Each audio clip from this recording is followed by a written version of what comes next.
Mrs. Brew? Here. Mr. Babalani? Here. Dr. Hayes? Here. Mr. Menegini? Here. Mr. Pop? Here. Minutes for the regular meeting of April 4th and the special meeting of April 7th. Is there any corrections or additions? Under staff comment, Grant Carlson's comments I don't think are quite right, so. Trish, I noticed as well that it ended off with, and then after funds spent are returned with the W-I-T-H-I. I don't remember exactly what per se was spoken, but I think it was to the gist of after the, all proceeds are going back to the City of Norway Parks and Recreation Department and local charitable organizations. Something along those lines.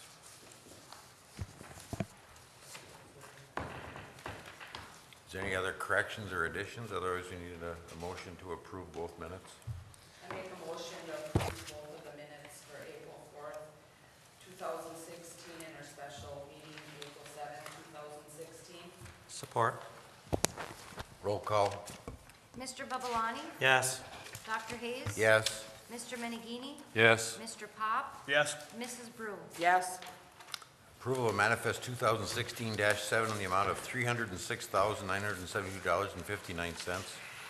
Any corrections or questions, Mr. Menegini? Okay, I got a couple questions here, more curiosity than anything. Page 2, Loft Homes Building Center, 2 replacement garage doors. Somebody backed through them or just wore out? I'll have to check exactly which doors those are. We've had some wear and tear on those doors, so we have constant work. Okay, on the same page, third item from the bottom, Loadmaster replacement element backup arm 131. And now, is that the new truck? That 131, I see the other truck is number 130. I'll have to check on that. Okay, because I talked to the garbage guys there the other day, and they said that they had the old truck. And I asked them why. Well, and then they said- 131 would be the new one, yeah. Well, okay, and I asked them why. They said something about a warranty thing with hydraulics or something, and all of a sudden I'm surprised to see where there's a charge here, but maybe it's something else. Okay, and then, we got it here, let's see. Under page 4, under the fire department, White Bear Rescue Academy. Rescue class registration, $1,300. I know it's for the volunteers, but that seems pretty steep. I have no idea how many people were involved in that. Was that the personnel for the ambulance too, or was it just strictly fire department? I'll have to check on that. Okay, and find who this White Bear, where they're from. I'd be interested to know that. Another item under the fire department, Atlas Outfitters, 2 sets of ankle weights. Now, I have no idea why they would need ankle weights. I'm sure there's a reason, but could you find out? Sure. As to what the deal is? On the bright side, I see surplus power sales are $21,000, which is still doing great. Let's see. That's it. Mr. Babalani, any questions? Yeah, I have a couple, Doc. I had some that Lee had. On page 3, Ray, salt for the roads, 111.9 tons. Was that delivered quite a while ago and we're just paying for it? Or I would imagine we paid premium rate being it's winter time? Well, actually, we have a contract, and we're required to take a certain amount of salt, and that could be a late delivery to finish up the contract. Okay. So I'll double check on that, and we just got our order for next year too, so we work kind of on an off season on some of that. Where's that at? Oh, I see it. And then on page 7, down towards the bottom of the water fund, the 1997 water bond interest, how many, and 1987 water bond interest, how long are those bonds stretched out? From 87, those are I believe those are 40-year bonds, but we have a bond schedule which shows we passed that out. Okay, We'll show okay. that. That's all I have, Doc. Mrs. Brew? I have a couple.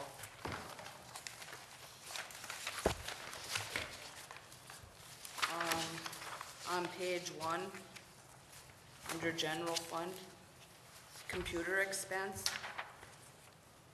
North Star monthly support maintenance, $933.92. Yeah, that's, we just started now with our monthly, with our support. So that's for the North Star. It's the billing. That's the billing software. Oh, that's the billing software, so Right. that's paying them to bill, Well, that's actually paying them for their support. to come in and help with the computers and stuff like that, is that? Yeah, it's typically done remote. You know, we send the files, they remote in, we actually, you know, they have the actual software down at their facility. Is that kind of for troubleshooting and stuff Yeah. like that too? Yeah, they're responsible for all of that, so, So that'll be on their monthly? monthly, yeah.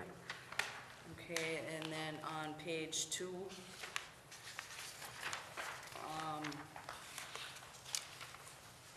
Verizon Wireless cell phone service, 3 phones. Is that for 2631? Is that a misprint? Which department was that again? I'm sorry. That's under Public Works on page 2. We have 3 phones out. We have Dave's, Brian's, and we have the mechanic. He has a cell phone.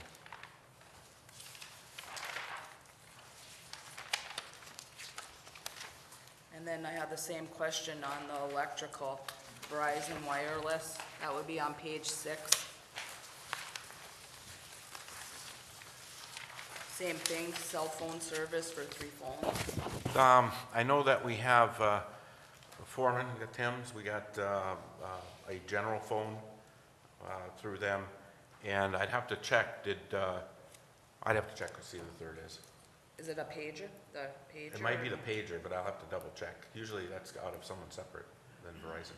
Okay. But they have The on-call phone? the on-call phone, yeah, that's Okay. one of them, That's one of them? yeah. I'll double check on that. Okay, thank you. That's all I have. Mr. Pop? No, I had couple of the same questions that Lee had. I have no further questions. We need a motion to approve the manifest. I'll make a motion, we approve manifest 2016-7 in amount of $306,972.59. Support. Roll call, please. Dr. Hayes? Yes? Mr. Menegini? Yes. Mr. Pop? Yes, Mrs. Brew? Yes? Mr. Babalani? Yes. Would anybody in the audience like to address the council on any agenda items tonight? If not, we'll have a time at the end of the meeting for comments on any issues. First thing would be communications, special event Corpus Christi procession. Mr. Anderson. Okay, thank you, Mr. Mayor. This is a standard special event request. St. Mary's and St. Barbara churches, they have this Corpus Christi processional, and they've been doing this for now a couple years. So it's standard in our policy to, when they're using the street or public property, that they get approval from the council. The date they'll be doing this is Saturday, May 28th. Any questions, or we need a motion to approve the special event? I'll make a motion, we approve the special event application from the St. Mary and St. Barbara churches for Saturday, May 28th. Support. Mr. Menegini? Yes. Mr. Pop? yes, Mrs. Brew? Yes? Mr. Babalani? Yes. Dr. Hayes? Yes. Next on the agenda is approval ordinance 419, Water System Cross Connection Control Program. Mr. Anderson. Okay, again, thank you, Mr. Mayor.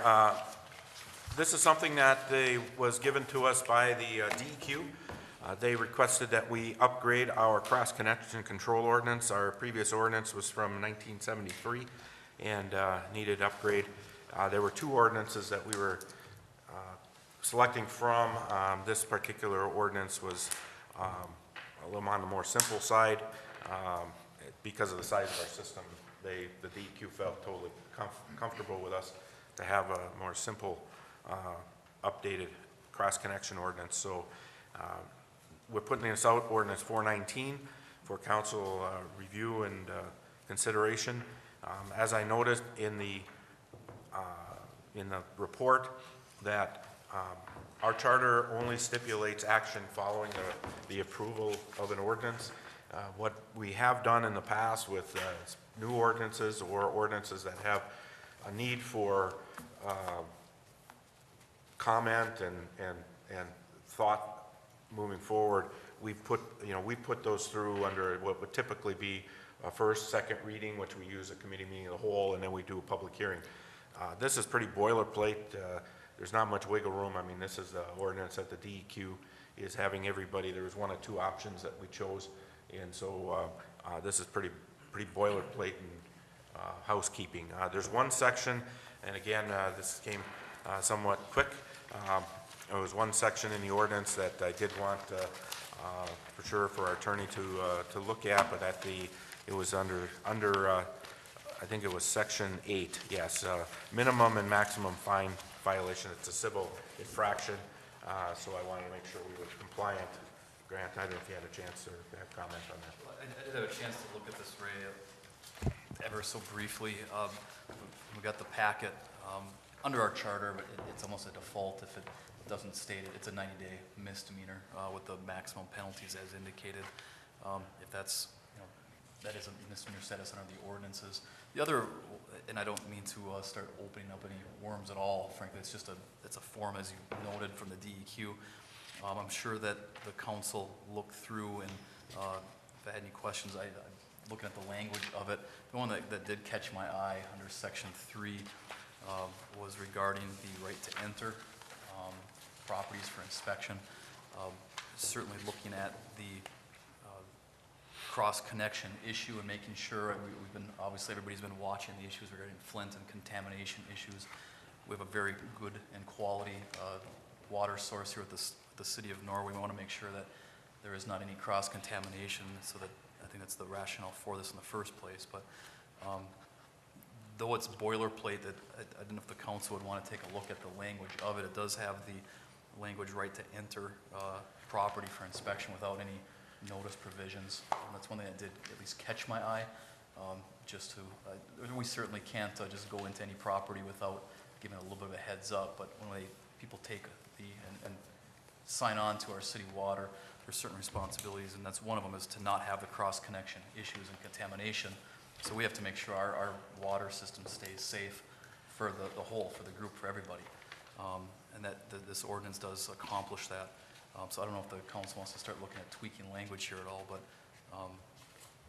to answer your question, Ray, yes, it is appropriate. It's in our charter that it defaults back to it is a 90-day misdemeanor to contaminate or to cross-contaminate our water system. And then section 3 was the only language that jumped out at me a little bit with that right of entry. And on one other note, there's a whole separate water ordinance that we're looking at with this upcoming project. Every time we do one of the major projects, both water and sewer, of course we have a major water ordinance and a main sewer ordinance.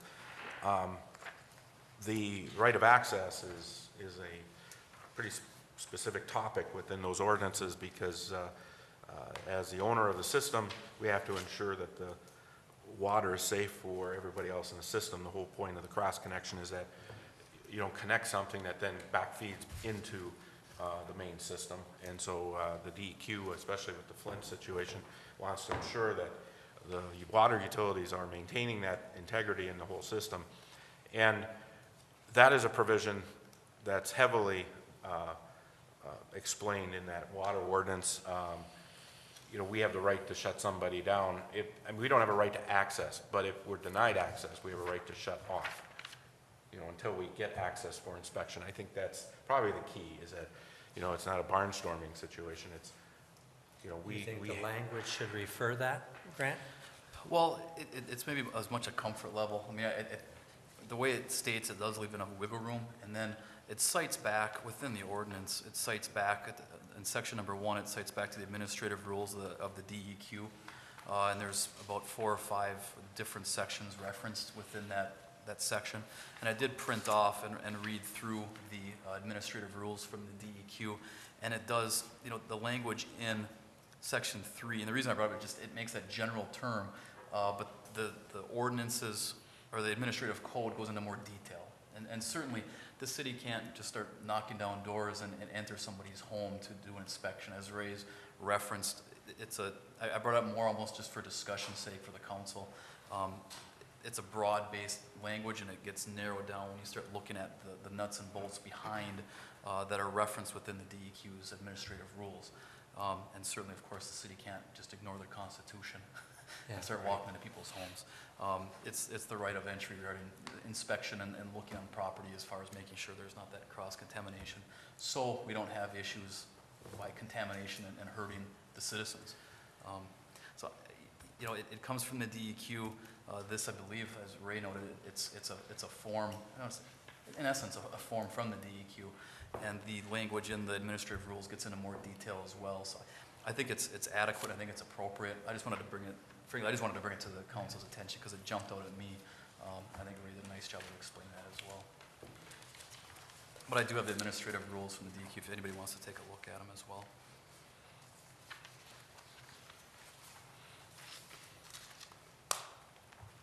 The only question I had, which is in general, anytime fines are listed, if the ordinance lasts for 50 years, then in 50 years that fine is inappropriate.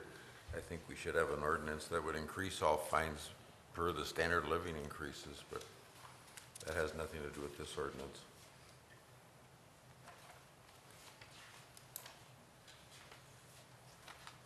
Is there any other questions from the council on this, or any?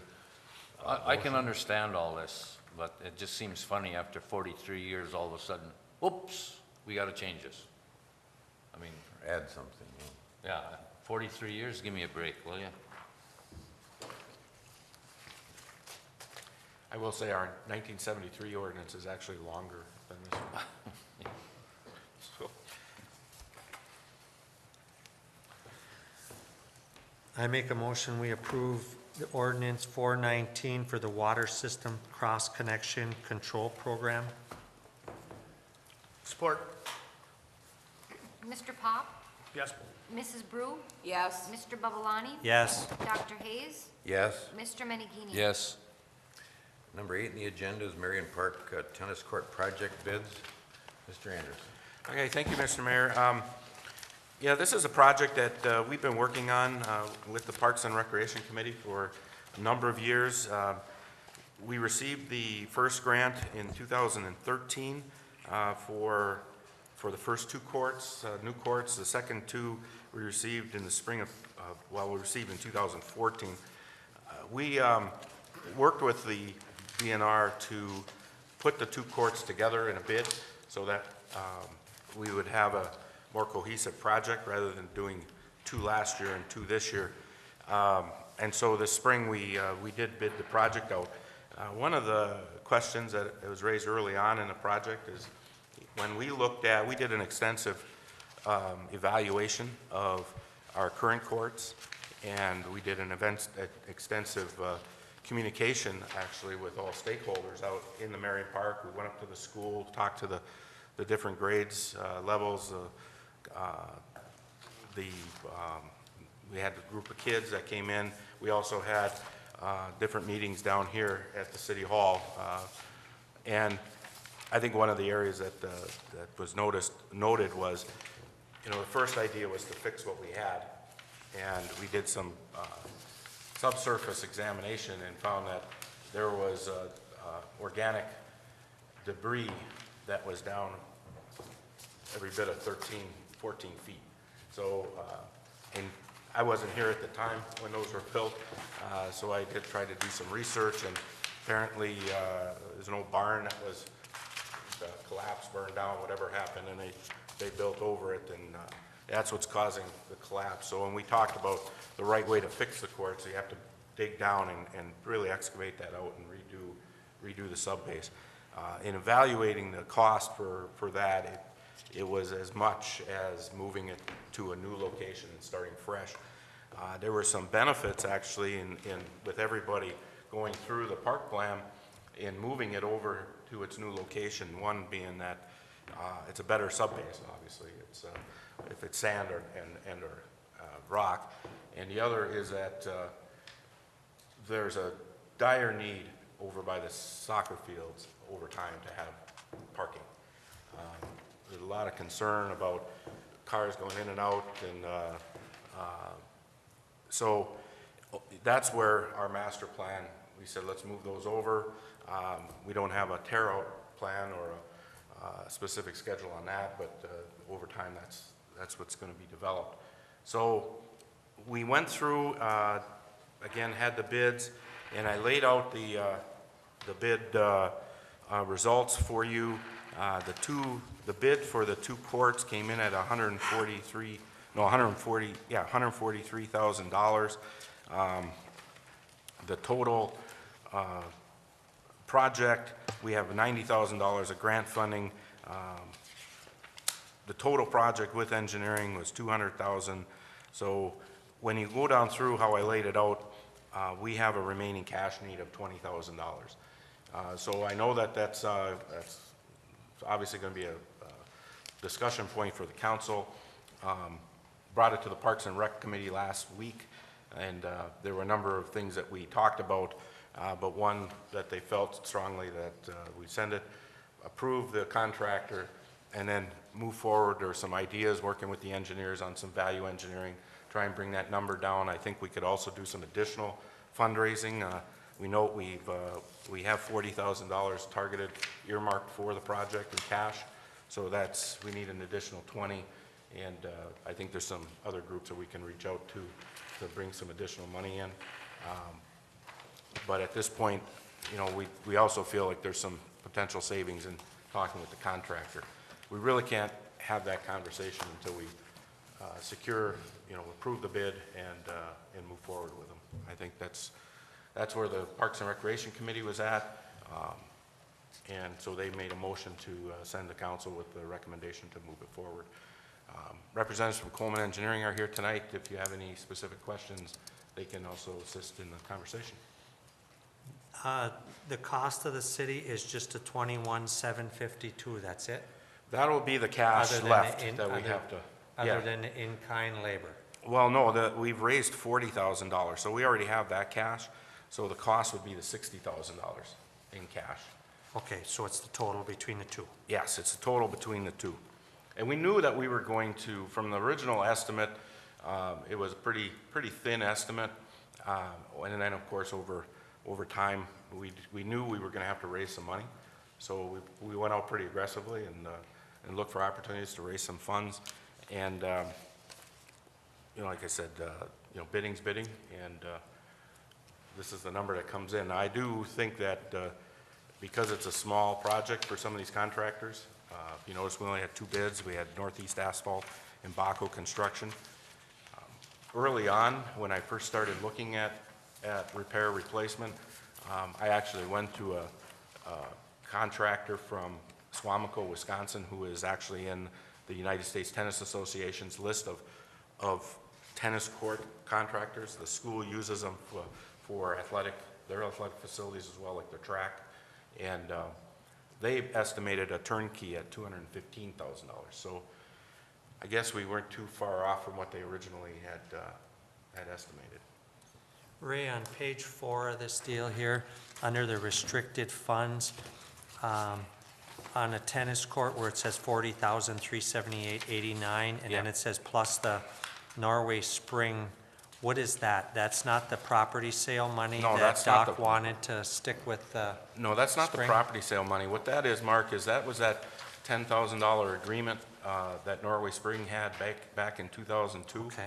And when we sat down with them to settle that, they wanted that to go to a project, and they wanted that ultimately, when they looked at the projects we had, they said, we want that to go to the tennis courts. So that was their recommendation, that go to the tennis courts.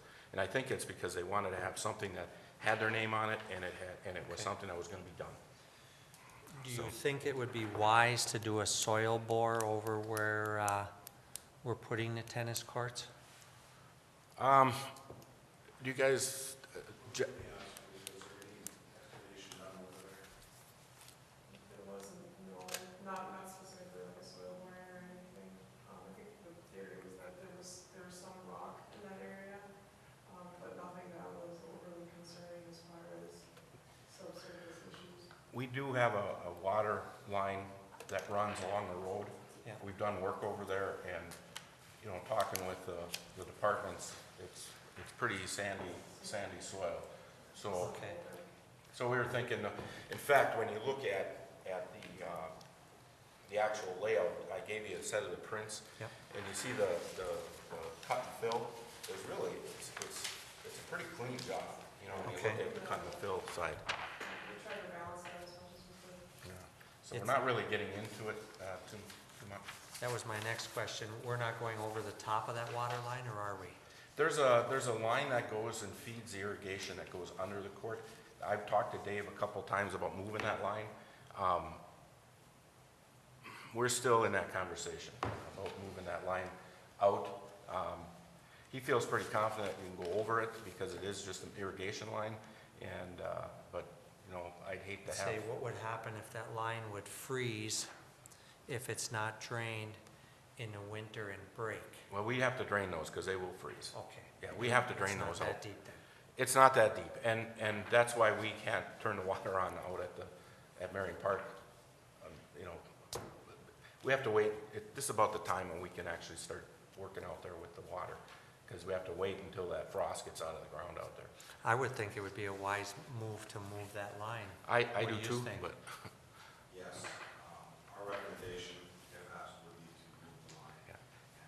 And the line itself, for the sake of the water line, yeah, if it was broke, no big deal, you can just reroute one, tack onto it in a different spot. But, of course, if it freezes, there's always a potential for waters to come up through your tennis court or creek void or whatever, so you know, it's more from a tennis court standpoint than the water line standpoint. with what That I've had should to be go something through. we could do ourselves, right? It is something we'll do I ourselves. think it would be wise. What, How big is the line, Ray? Is that a 6-inch? no, I think it's an inch and a half. inch and a half or Oh. 2 inches. It's an irrigation line.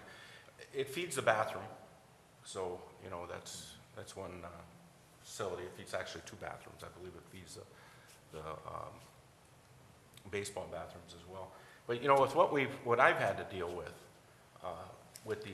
with our current courts, with void spaces, I feel more comfortable if, I'm like Jeff, I mean, if we're gonna move that line out, because I don't want any potential void spaces Yeah. underneath this long term. I don't want to leave anybody with that issue. The only other thing is I didn't see any lighting in this project. There is no lighting in this project. That's something that we're gonna have to coordinate down the road. You know, that's one where we could move our existing lights over with our own crew.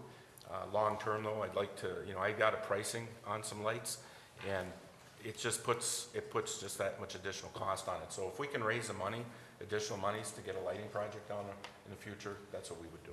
Is the school gonna have to have that lighting project installed right away for what they have going on? No, typically when the school runs its meets, they're done before the lights come on. I think it's mostly for somebody that wants to play late into the evening during the summer. You know, then in the fall, you tend to start using them a little bit, but I think it's mostly for, you know, for nighttime.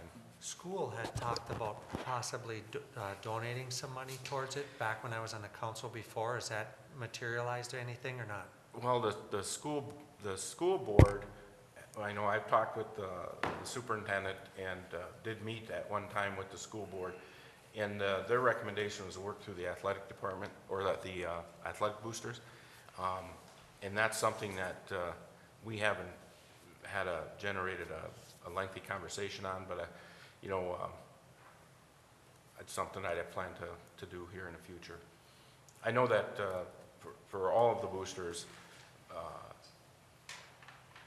you know, one of the things they wanted to do was they wanted to pay for something specific, not just here's $5,000 or here's a couple $1,000s. Now we have specific line items within the budget. That's what I was waiting on, was to have some specifics. But for now, we can move the lighting up on top. We can could, transfer. if we find that we need to have that, we could. And then everything will be all set up for when you do. Yeah, I think that there's, like I said, there's a couple of items within the project. You know, fencing was one of them that I wanted to take a hard look at. The contractor has that in their bid right now. I don't know if there's, I think that's might be a good one to pull out and let us do it ourselves, or not do the fencing ourselves, but handle it ourselves. Yeah. Because I'd just like to do some more exploration on that. And whether or not we could maybe reuse the fabric that we have. Yeah, You know, because that's an expensive component of it. I mean, we're putting brand new courts in, so you'd like to have everything new, but you can't always have that. And that's, the lighting is a good part of that, maybe the fabric. You know, maybe we put the fabric up, and 5 years from now, we get, again, we raise some monies, and we can put up new fabric. I mean, that's something we can do. So I think there's ways of cutting that back. Looking at the bids here, I can see a few things offhand where I'm sure they could cut back on. Not that it makes a difference, but does the school even have a tennis team this year? Well, there was, from my knowledge, there weren't enough boys this year to field the team. They had enough girls, but under the rules, the girls can play with the boys during the season as long as there's X amount of boys, and they didn't have a number. So I don't think it's going to be a regular thing. I think it's just a matter of who's going out and who's not going out. So there is no team this year? There's no bottom team this line. year. No. Okay. Bottom line, there's no team this year. You know, I'm hoping that with new courts, you get new interest. Well, it should help. I just hate to see the tennis go the route of golfing and bowling. Well, there's a lot of pressure on people these days to do different things, you know, so I know the baseball is a big draw, and I think Softball's that's the It's softball even draw. drawing, you know, the baseball even draws from the track now. yeah. So, Kids can only do so many things. yeah. Is there any other questions?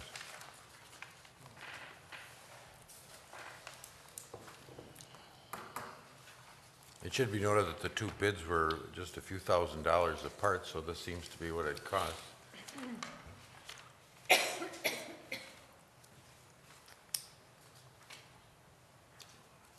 And it sure would be nice to spend the $90,000, so we need a motion then to approve the bid of Northeast Asphalt. Where are they out of again? Ray? Well, where is Northeast Asphalt out of? Is it Iron River? Iron River, I thought, yeah. That's where that's where Okay. we usually deal with. Should we put in a stipulation that the water lines moved? You can add that stipulation if that's your Why desire. don't you make them, The city Yeah, would. we would do but that The work. city would do it. Yeah, we'll do that work. Sure. well, why don't you make that motion then? I make the motion, we approve the tennis court bid to Northeast Asphalt for the Marion Park tennis courts not to exceed $143,095.48, and that the water line be moved so they're not building over the top of it. Support.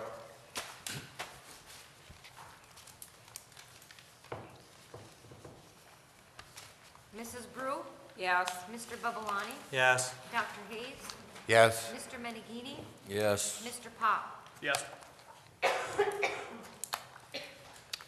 Next on the agenda is Sturgeon Falls Hydroelectric Facility concrete restoration. This is an ongoing issue, Mr. Anderson. Yes, thank you, Mr. Mayor. This is an issue that we raised at our budget hearing. We have a contract, a 5-year agreement with TCR out of Norway to handle concrete restoration throughout the powerhouse and dam. And we have a 5-year schedule with them and agreed to $80,000 pricing per year. This past spring, they came to me with a proposal that there's a problem area on the southwest corner of the powerhouse that needs to be addressed. They thought it was a high priority that we ought to consider. It's a major part of, obviously part of the foundation, and that that would be above and beyond that $80,000 that we had previously agreed to. Again, as we discussed, I think that when it comes to, we've been taking an active and aggressive role of hydrojetting those concrete abutments and foundations, and that base of that facility is probably the most important thing. We have to keep that up. So we did put this in the budget for the coming up year. It's not something that has to be done before July 1st, so we were looking at having this done after July 1st. It could be something that they can get in, and especially want to do it during lower water time. So the price that they are quoting on this is $136,000. So they would be down there working on their normal annual work. I did give you a layout too of their 5-year plan, by the way, within your packet. So they would be working on both. They would work on their 5-year plan along with this project. That 136 is part of the 80,000 that was approved, right? No, this is above and beyond the 80,000. That's above and Yeah, beyond the yes. 80,000. So the 80,000, we laid out what that 5-year plan. They came across this issue this past year, and they thought this is a very high priority, that we should get this done as well. Ray, that wasn't the part that the DEQ pointed out, was it, or FERC? Here a while back you had mentioned. This was not pointed out by FERC, but the last thing we want to do is have FERC pointed out in one of their inspections. So we'd like to be proactive on this and get this taken care of, because they will point this out. They see it. And rightfully so, they should. Is there any questions from the council? Kind of hard for us to be experts in this. I was wondering what your recommendation is to proceed with this? I believe so. Like I said, we've talked about the equipment, we've talked about the generation, that we know the dam is the most critical part of our infrastructure, and but the foundations you need to hit the foundations and fix them. There has been a lot of work over the last couple of years to bring ourselves back up to speed. Some areas that were left in the past, so I think this is definitely, and I looked at it with TCR. I agree with them that it's in really bad shape and it needs to get taken care of. Is this where the erosion was wearing that out? Yep, it's wearing out, and I know where you're talking about that. and then when the water gets in, and then during the winter, it's popping out more, and it's in bad shape. Was this mist, Ray, or is it just something that happened overnight? It's every year, it gets worse and worse. So I think, with the more and more spalling that's happening each winter, each spring, it came to light. I think it really showed up this past year. Well, I don't think we have much of a choice. No. I think you should We do need it. to get it fixed. And I know when I was down there, when Joe gave me a tour, and I think that was in, I don't know, December, January. Yeah. it was- We went down there, and he pointed it out to me then, and you can see where it's just eroding. Wearing away.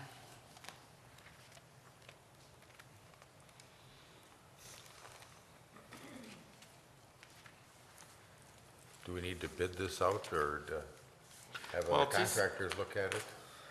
TCR is, you bid out the concrete restoration work, and I think I'd like to look at this as an extension of all of this 5-year plan that we're working on. They're down there, they do specialty work, they do work on dams with We Energies and UPCO and Pub Service. I mean, they do a lot of this work, so I think it is somewhat of a specialty item, and since we have them down there, already agreed to having them do our 5-year plan, I think this is appropriate for them to be given, Do awarded they this have any project. kind of a guarantee that it's gonna stick for like at least a couple years? I don't know if you'll get a guarantee out of a couple old years. work like that, but I think you can get 1 year on material. their guarantee is that they'll come back in and they'll help make it right. They want to Another be, 150 grand. I'm not going to say a dollar figure. I do know that they've worked hard at partnering on this, you know, and I think that they'll do a fine job on this. We've been really happy with all the work they've done to date. You know, so, Cleanliness is everything to get it to stick. yeah. They are very thorough. We watched them over the last 2 years. They're very thorough. Very good at what they do. Is there a motion? I'll make a motion, we approve TCR, the contract to repair the hydro not to exceed $136,000. Support. Mr. Babalani? Yes. Dr. Hayes? Yes. Mr. Menegini? Yes. Mr. Pop? Yes. Mrs. Brew? Yes. That's our council meeting. Would anybody in the audience like to come forward and say something or ask a question? Any comments?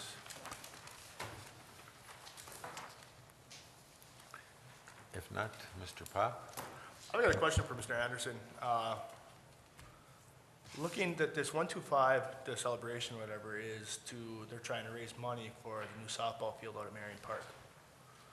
A big part of that money that is gonna be going towards fencing, is there any possible way we can take that fencing from Strawberry Lake and transfer it out to Marion Park so we can save money from putting money in down at Strawberry Lake too? Because that field it's gonna take a lot of money, and there's not much use on that field right now down there. Well, I think one of the things we talked about, you're talking about a new softball field at. Yeah, 'cause that's what one of the big at things. Marion Park. But the Yeah. profits from, if there is profits, is going towards that, generating that field out there. Yeah, I know that there has been some discussion about, you know, taking the fencing from Strawberry Lake. There's been some resistance on that because as soon as, you know, you have it up and as soon as it's gone, then it's gone. And, you know, if I know that they do use the field, I know the minor leagues use the field. And see, we don't have nothing scheduled out there no more. You don't have anything No. any out there? And we just look at, we'd like to have everything centralized out there, 'cause it's a beautiful facility out there. You know, if we get one more field out there, then, Are you thinking of moving that softball field, using the fence for the Marion Park softball field? for the new field that we're trying to build Yeah. out there. I think we should have that conversation, and we should maybe with the Parks and Rec Committee, you know, Okay. to see if they're willing to kind of give up that field. I know that in the Strawberry Lake application to the DNR, we have some irrigation put in some parts of that grant for that softball field. So we might have to wait until see if we don't get the grant, then, you know, it's wide open. Yeah, well, I just look at too, there's the bathrooms out there, the facilities out there, you know, we got the concession stand out there where you're making money for the area Little League, but you also Concession have- stand was a big key, and I, you know, when we started talking about, because originally we were saying, why not have the softball in an existing field? I think there's some questions about the length of the field. Yeah. If it's the right length. There's also no concession, and it's separated. I think it's nice to have them consolidated, so again, as our master plan, you know, we show the softball field because that's probably Yeah. the right place to have it. So I think that's something that should be discussed, but again, you know, if we take it and we move it and we have it as part of the, you know, that grant, that grant, we'll have to see how that one comes out. okay. How much would new fencing cost for? Well, I know when we installed that fence, I was actually here when they did that. I want to say it was 2004, 2003. It was $17,000. We're looking at doing a fencing out there now for a new field, it's gonna be what, 65,000? That much more? Yeah. Yeah, Yeah, it's steep. steep. Well, and that's why I was looking at the fencing in our project with the tennis courts, you know, can we use the old fabric Yeah. and try and do something with that? So it's cheap, or it's expensive. Yeah, Any other questions? no, it's, Mr. Menegini? Yeah, a couple comments here. Again, I'm reading the paper. See, the city of Sault Ste. Marie sold their golf course. And it was valued at $1.25 million at one time, and the only bidder they got on it was 450,000. So I hope our golf course don't go that way, but it kind of tells you something about the golf courses out there. And we'd mentioned Marion Park before. I was out there last Friday to watch a ball game, and between the high school team, some of the girls practicing, and soccer on the lower field, there were over 90 vehicles there. And that is a problem where cars are going in there between the ball field and the soccer field as far as parking goes. So in our new plan there, where the old golf course is, to have lots of parking right there, that's a real good idea. And one other thing here, at the last regular meeting, it was mentioned that our plow tore up some blacktop going through the alleys. And I don't know about the rest of you, but I was a little upset about that too. But then I found out that not all the damage was done by the city plows. Some private person thought he was doing somebody a favor, and he dropped his V-plow on an alley and did a nasty job. There were no witnesses just to see who did it, but I just wanted to mention that, trying to defend the crew a little bit, you know.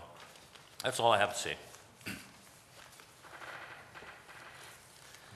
I got a couple things, Doc.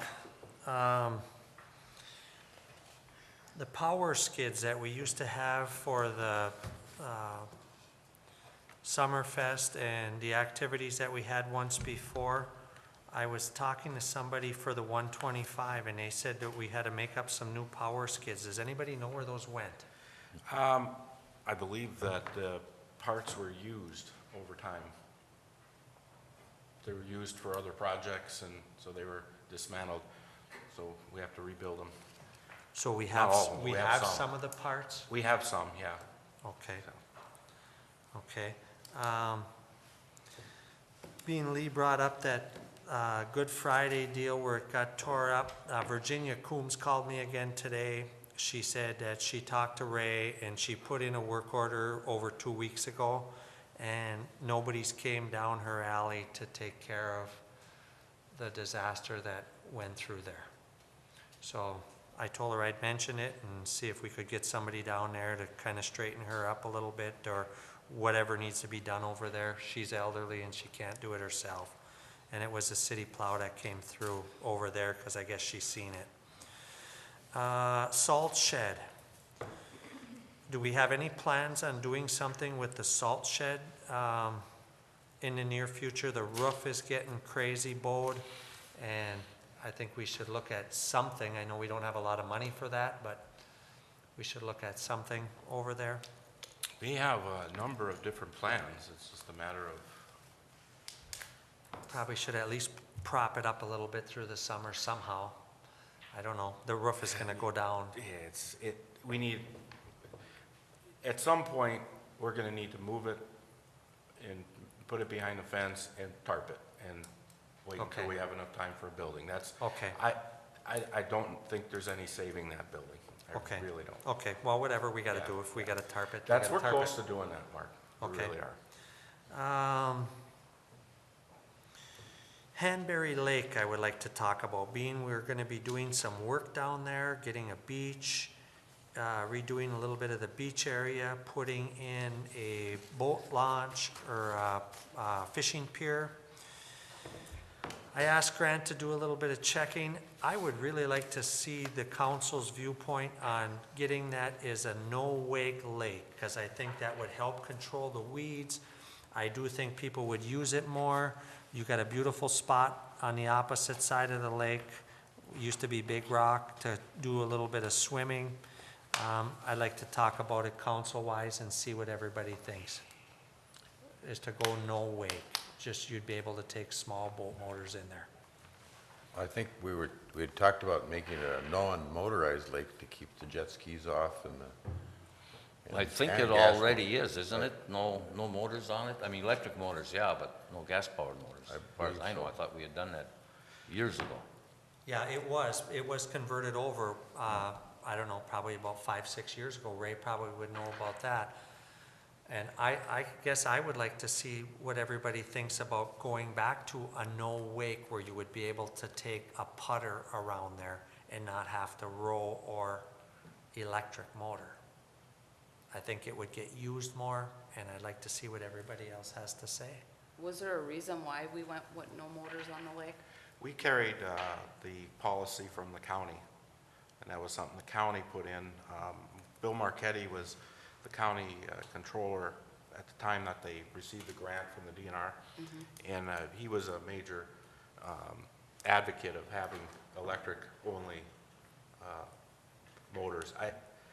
I don't think it was as much of an issue of a wake as it was the gas and oil. That would be, to me, that would make the logical sense, because what's the difference between a large trolling motor and a small gas motor?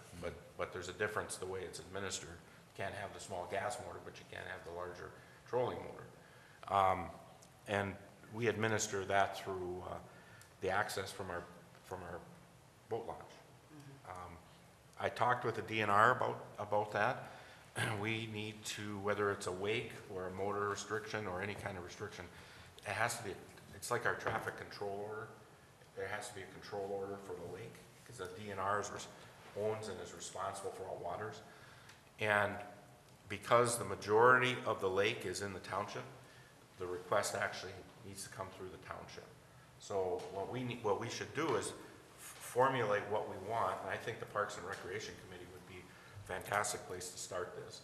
And then council, and then send that message to the township. This is what we want for the recommendation ordinance. And the township, I already talked with Leonard, and I think that they would be okay with that. But they would have to, it's similar to our ORV issue. They have to generate that and initiate that. Because I know last time when we talked about it, people could put off of their property, they could put in a boat motor, but just not off of the public site that the city had, right? Right, and there's really, legally, there's no way we can enforce that, because it's, again, there's no, what do you call that in waters? It's a... Riparian rights? No, it's like our traffic control, or it's a control order, it's a water control order, I think, is what they call it. But it's actually through the DNR, you know, and we've talked about that a few times, and... So would that have to go in front of the DNR, or it would just be township, city, and No, then? DNR actually is the one that creates the final control order. So the township would request that, and the DNR would then make that.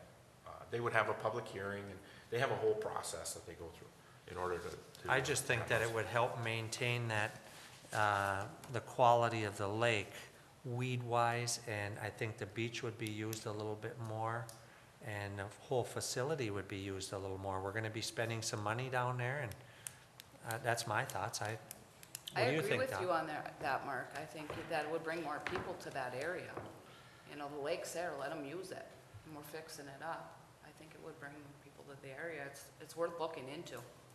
I do know that there's people that live in the area and use the lake quite a bit.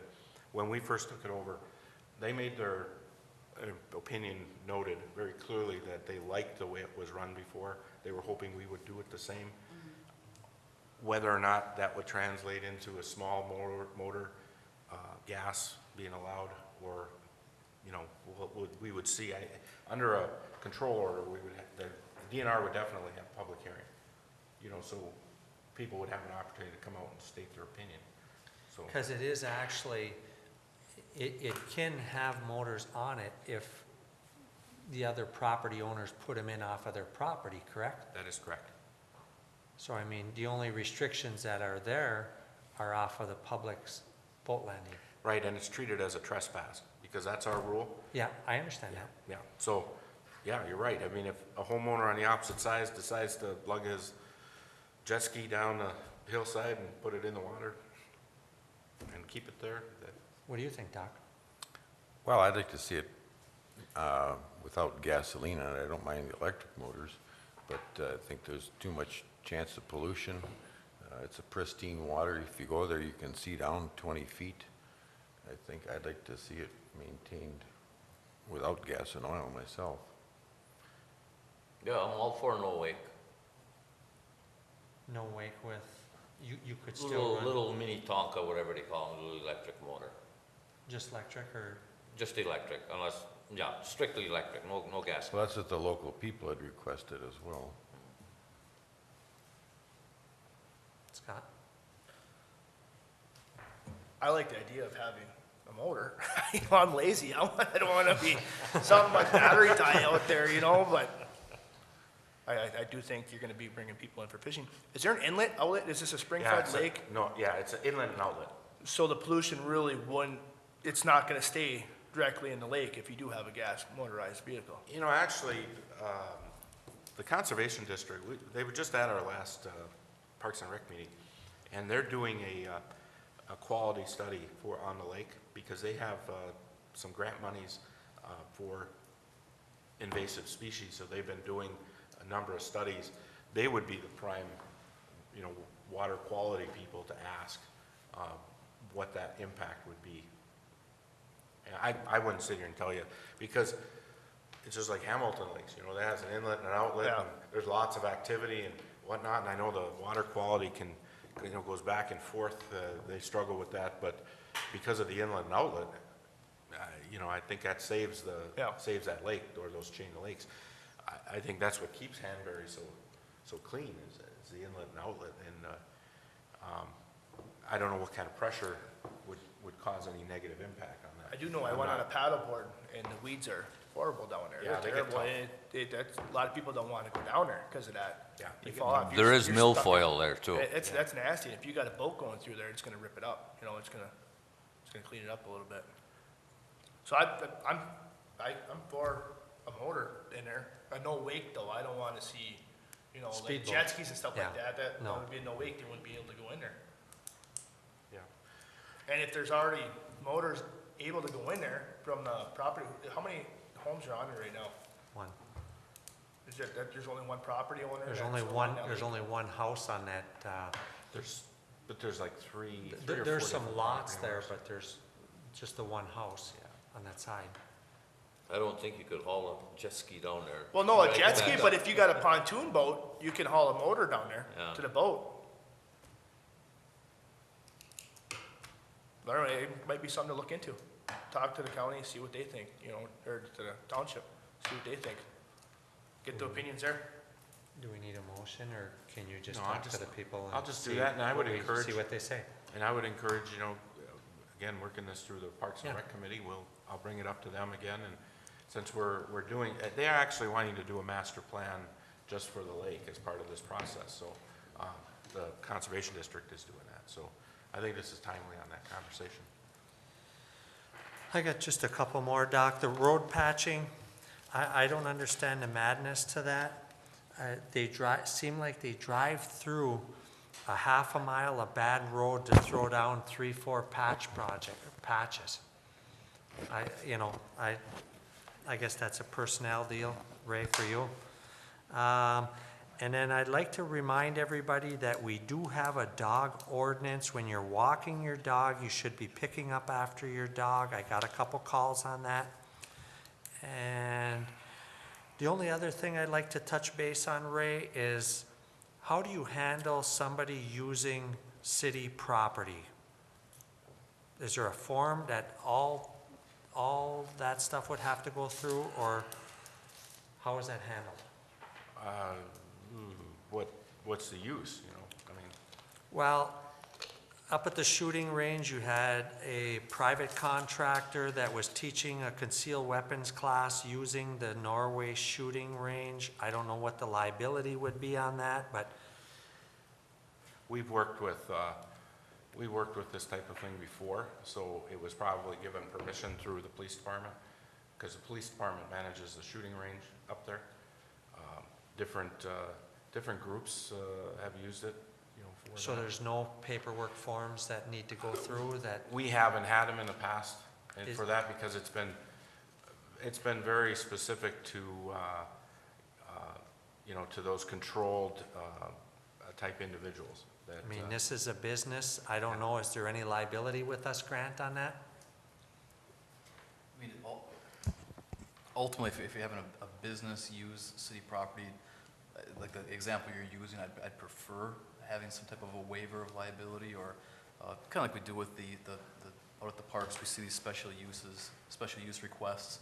I'm always for a little bit extra protection or as much protection as possible. Erring on the side of caution is always better. I think that, why don't you let me take a look into that? Okay. See what we can do. There should be some kind of a sign off. The only other thing I'd like to say is I'm happy the street sweeper's going good. Everything looks good with it now. That's all I got. I'd first like to comment on the police giving permission to use city property. It's outside the city. Once again, I feel strongly that that ought to be annexed into the city. It's 40 acres, it's adjacent to the city, it connects to the city. The police go out there, but they don't really have any authority out there, so how are they giving permission for people to shoot out there if there's no authority? I think the council needs to look at annexing that 40 acres in. Also, I'd like to bring up about having the citizens in this city who are on another utility for their electric. Are we working on that as far as changing it over to the city electric, since that article that you gave us showed that we're 27% less on average for electricity? I think people who pay taxes in this city ought to be able to have the benefits of getting their electricity from the city. It'll be less expensive. We've talked about this for a number of years. Have we got any plan to go forward with that? Well, as we talked about before, the problem we have with the people that are on We Energies that are in the city is that half of that line serves people in the township. So we've talked to We Energies. They don't have a problem with us taking those people. We have that right by law, but we can't just take the people in the township by law. And we have to overbuild them or buy out their infrastructure, and they're not willing to just give up their customers in the township. So that's what stalled that issue. It's a legal issue. There are residents I know down Valley View that there's city on both sides, and there's a power line that We Energies. Right, but that's a financial issue. We have to overbuild. We have to take that line, we have to buy that asset infrastructure from We Energies. So, that's a budget issue on that particular one, and then we have to tie it into our system. So we could do that one strictly on dollars and cents. On the boundary line road issue and the Upper Pine Creek Road issue, that's a build out. We would have to build down to get those folks. We are looking at other ways so that maybe we can come in through the backside, maybe off of Botchick Lane or area coming across, and maybe we could build up behind. So that's been a kind of a planning. We're in a kind of a planning effort on that from a cost standpoint too. We've been talking about this for several years. I just want to make sure that we're moving ahead on this. Let me remind you again, I remind everybody, there is still a Supreme Court case. It's called the Great Wolf. This has been going on for about 6 years, and it's not finalized. And I think we're down to the end of Great Wolf, but when you say we've been talking about it for years, that is the issue. I mean, it has been a major fight over when they went to choice and they came up with the new legislation. There was an immediate fight out of, there was one with Cherryland Electric, and of course this Great Wolf issue. There's been about 3 of them, and they've all had to go up to the Supreme Court in Michigan. So it's been a slug, and we've been on top of it through the Michigan Municipal Electric Association. Has been a huge asset, spent a lot of money, in fact. Being on the board, been following that very closely. We spent a lot of money on attorney's fees fighting these cases. So, I apologize for taking so long, but I mean, that's why it's taken so long. And we have to work with them, because if we move out and do something and then We Energies files a lawsuit, now it just puts it back and it stalls, you know, they don't have a decision yet from the Supreme Court. It could just, you know, really put a hamper on some of the other things that they're trying to get solved, so. That's where we're at. Well, I think we should discuss this at budget hearings, because we can certainly do something now, the way the law stands. Next, I'd like to say hooray, the spring is open. Lots of people have been using it. Again, I think the city needs to do something to get that open 12 months out of the year, so people have access to that water anytime they want. Again, I think would be a huge asset to draw people into the area for tourism. And right now, people use it a great deal. So again, we'd like to move forward. And I'd also like to mention about the hill. The city owns a good deal of property up there. The Recreation Committee didn't seem to think that that was good for recreational use, but I think the city needs to look at it. So Marcia was the only person who agreed with me to go up, at least look at the property. Nobody else really wants to go up and look at it. Maybe we can get some aerial photos just to get an idea how much land is there and potential uses. Perhaps just leave it the way it is. Maybe that's what we should do, but I think we should at least look at it, because that is, again, a potential asset, and they'd hate to see us spending money brushing it and putting up fencing if there's some other way we can get that paid for other than out of the taxpayers, if we can get some kind of a grant. And if we do have somebody up there brushing, I'd like to see the summer help and not our crew.